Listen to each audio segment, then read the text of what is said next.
Hello people, we're going to have a look at this AutoChorder that we're doing in class. So there's essentially 4 parts to it, and I have them up here in the PD document here. There's MIDI inputs, how to get MIDI ins to PD, how to send MIDI notes out of PD, how to build a little kind of a counter or a sequencer, and then how to route numbers around the place. So they're the 4 things that we're looking at today. And I thought a fun way to try and express the utility of these would be to make an AutoChorder. So the first thing that we need to do is we need to open up Ableton and Pro Tools, and we need to set the MIDI preferences for both. So in PD, I'll go to Media, MIDI Settings, and I need to make sure that my input device is registered, so I'm using the Oxygen 25, and that my output device is registered. And so I have used this website called Loop MIDI Port, and then you would go apply, you go save all settings and apply and OK. So because I'm on a PC here, I had to download something, and I downloaded this Tobias Ericsson Loop MIDI, and so far it's working well. So that's what I'm going to stick with. Alright, and then in Ableton you need to go to the Preferences, so Options, Preferences, and under the MIDI tab we want to make sure that Loop MIDI is getting track in. For this particular project we don't actually need remote, so all we need is input Loop MIDI port track input. Okay, now on the first track of Ableton I have dragged the Helm 64, which is also a free download from here, from Matt somebody or other. I think he's Irish, that guy. Anyways, and I've set it onto a polyphonic preset. So I went to Browse. The keys are always going to be polyphonic. And I scrolled down and I found one of the pianos and I picked one of the pianos. Okay. This won't work if it's a monophonic patch. Then in Ableton, I've set the MIDI from to be Loop MIDI port. And I've set the channels to be MIDI channel 1. And I set the monitor to in. So now any MIDI that gets sent out from PureData should arrive into Ableton. Okay. So let's have a look. So on my input here, note in just takes MIDI note messages from my connected keyboard, which happens to be Oxygen. So let me just play some notes here on the keyboard. The very lowest note is 0. And the very highest note, hope you can hear me clicking up there, is going to be, well, there's actually a few more there. I'm not sure why I'm not getting to them, but there's 127 possible notes that we can have, 0 to 128. And each note on the keyboard, each piano key on the MIDI keyboard, has a note number. A note in will convert MIDI messages to note number, and you can see the second number beside it, that's the velocity. So if I hit it hard, I get a big number. If I hit it quietly, I get a smaller number. And the velocity again goes from 0 to 127. Strip note is just something that we need when we're making our own MIDI messages. It just removes the 0. So we're not seeing any zeros here, which we would see if we were just using note in. And zeros are used to turn off the note on message. But this is just the pair we need, note in and strip note. And we can see that we can get in MIDI messages.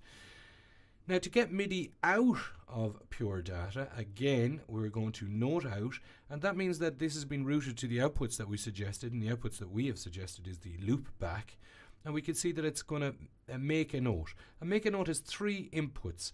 This is for the MIDI note number, this is for the velocity, and this is for the duration of the note. And anytime I move this one, it'll output the note. So let's have a listen.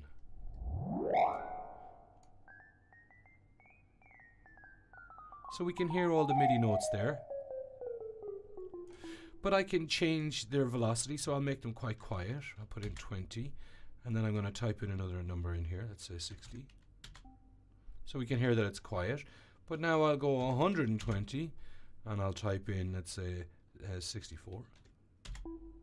And we should hear that it's quiet or louder if the synth has been set up to respond to velocity. This is the duration of the note, so I'll make it 1,000 long, which is going to be 1 second.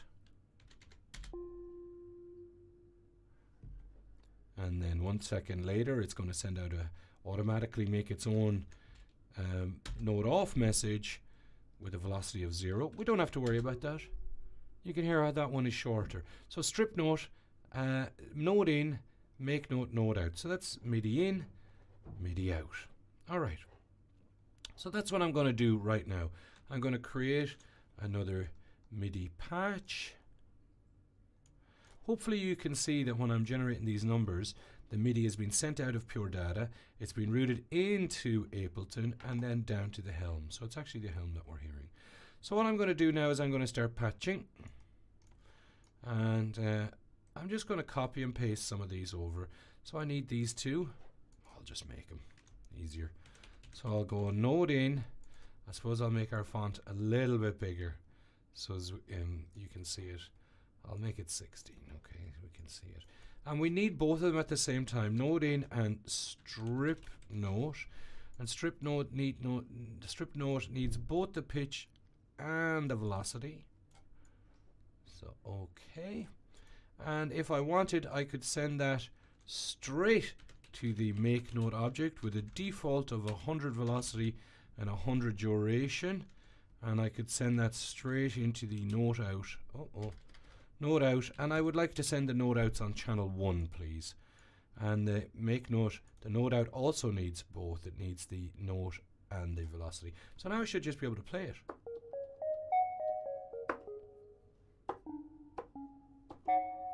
Chords and everything. Alright, okay. But that's not what we want to do. We want to do something a bit more fun than that. So to just give you an indication of what we could do, I'll show you the numbers that are coming in. And then one of the very simple things is that I could just add to those numbers. So I'm just going to go plus, and I'll go 0 for now.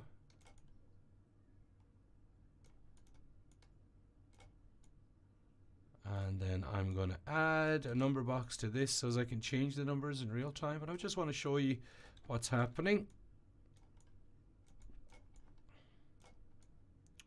So this is the number as it comes in, 70, and I haven't added anything, so 70 goes out. But if I change this number, if I go plus 2, then 70 is going to come in, but 72 goes out. 77 goes out. That's interesting. Okay, so we can add to these MIDI pitch numbers. That's good to know. What I'm doing now, I'm just going in and out of edit mode. I hope you understand that. So what I'm going to do now is I'm going to make a chord.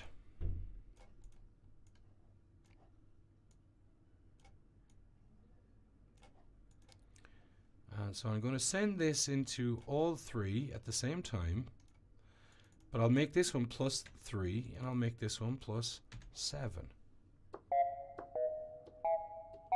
So all I'm doing is hitting one note, but I'm making 3 notes. That's interesting. So hopefully that makes some sense to you. That's like a regular chorder, and I could keep on going and make it 4 notes or whatever. But right now what I'd like to do instead is I want to do something fancy with the last note. Instead of having it set a default, I'm going to change this number sequentially. So I'm going to create 3 messages. Command 2 to create a message. Okay, and I'm going to put 3 values in here. So I'll say, well, not 3 because we already have 3. So I'll say 5, 7, and let's try 10 or 11. And I'll add these in. So I'm going to show you first what happens when we do that. If I just play the note like normal, so I'll just take these out for the minute, and I'll put this one in. So I'll make it 0. So right now we're going to see that there is, Right now we're going to see that there's no difference because 70 comes in, we add 0, and we get 70 out or 73 out. But I'm going to update that by clicking this. And so now 5 is in here. So it'll be 73 plus 5, 78. If I click this, we've updated. Now 7 is stored in here. So it'll be 73 plus 7, 80. Okay, that's pretty cool. So I can change the number in real time by pressing these numbers. Okay, that sounds pretty interesting. Is there any way that I could sequentially move through these numbers rather than having to click them by hand, which is pretty crappy? So there is, and that's where we're going to use this part over here, our sequencer. So to do it, we create a floating float object. We go +1, and then we're going to send it out and back into itself. I'm not going to explain this too much. It's pretty straightforward, but it's, and again, this just because I know this, it doesn't mean that I'm a genius or anything. It just means that I've done it so many times that it's kind of become second nature to me. I've just had lots of experience. And so I'll show you first what the counter does, all right? So if I hit a bang, it'll send out what's stored in the float. What's stored in the float at the minute is 0. So out will come 0. So I'll hit the bang, and out comes a 0. We didn't see it update, but it did. If I hit it again, what's stored in here now? Well, a 0 went out here, a 1 was added to it, and 1 was sent out here. So now there's a 1 in here. So if I click this now, it'll send out what was stored, 1. And it'll also send the 1 on here. So now it's 1 + 1, so it's a 2 is stored in here. If I click it, we'll get a 2. So this is a counter. It'll just keep on counting for as long as I hit this. It'll keep on counting up. So what's this mod 4 bit? Well, it means that it won't let you get to 4. All right? It'll get to 3, and then it'll start counting at 0 again. So I'm going to add another number box just to show you what is actually stored in the float itself. So we can see it's a 3 is stored in a float. So what's going to happen now? Well, mod 4 is going to mean that this is going to go back to 0. This will go 1, and then, so now we have a sequencer. Can you see that? So 16, we have a sequencer. So we have a basic 4-step sequencer there. Okay, I hope you understand that. If not, it doesn't matter too much. Just follow along, just do it. It's a sequencer. You just keep on doing it, and eventually you'll just kind of, okay. So I'm going to go mod step 3 because I have 3 options. So that's going to be 0, 1, 2, 0, 1, 2. And so out of this is going to come a selection of numbers, 0, 1, and 2. And this is where I'm going to use my routing algorithm here. So if we can see, I can route numbers. So if it sees a 0, it'll send a bang out here. So look at 0, the bang goes out here. If it sees a 1, it'll go out here. And if it sees a 2, it'll go out here. And so what I wanted to show you is that it's non-sequential. It can look out for any number that you want. So I've said put a 4 in there, but so it'll skip 3, and 3 will actually go out this last output, and then it'll go 4. 4 is out here. Oh, sorry, 4 is out here. So this is going to be 0, 1, 2, and 4. What comes out the last outlet? Any number that isn't in here.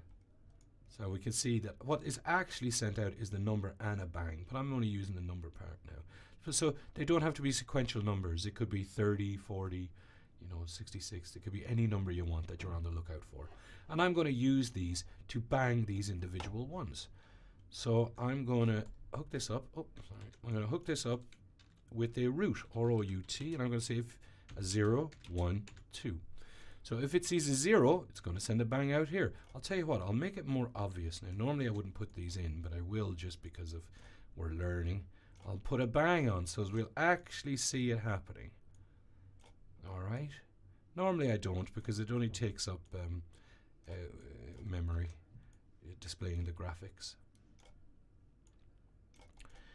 And now every time this gets a bang,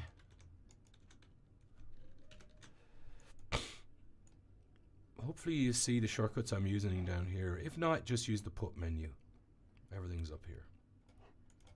Every time it gets a bang, it's going to update what's in this memory box here. Okay, cool. We're nearly there, guys. I hope this video isn't too long. We're nearly there. The last step. The last thing that we want to do is we want to make sure of our ordering. So we would like to update the number that's going to be added before we send the number in to be added. Does that make sense? So I'd like to update this half before this half goes in. And so to do that, we use this special box called TFB. And what that's going to do is it's going to, and this could be as long as you want. You could go T, B, F, F, B, F, and it'll just give you an output for each of them. So this one will go float out here first, then followed by a bang, followed by a float, followed by a float, followed by a bang lastly. So you can structure your events. So I would like this to be banged. So that'll generate a new step every time I hit the MIDI keyboard. You can see it there generating that step, and it's updating that value. Then after the value has been updated, I want to hear the note. Oh, very nice. And I want to add this note in, and this note, please.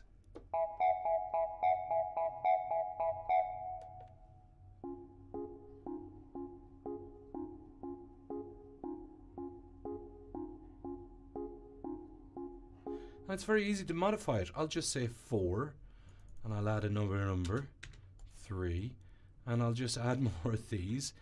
And oh, sorry, I needed to duplicate and hit the wrong button for some reason. So I'll add one of this, and I'll just change this number. I'll make it, let's say, something that we'll definitely hear. Let's say 15. And we'll change that one. And now I'll have 4 steps.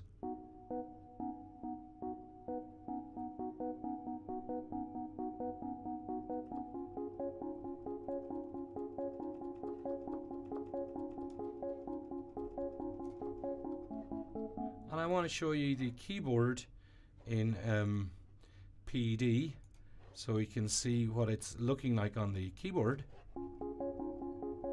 We can see the notes being changed. So that's an AutoChorder, but really what I was trying to show you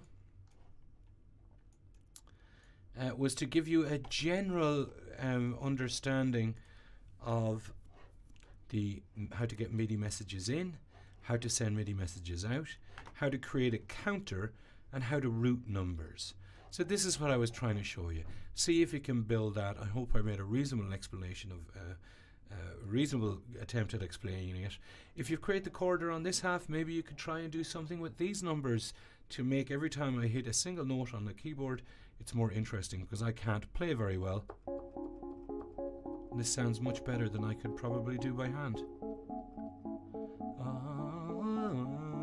It sounds like movies or BBC documentaries. It sounds kind of boring, but kind of pretty all the same. Okay, thanks for watching, guys. I'll see you later. Bye bye.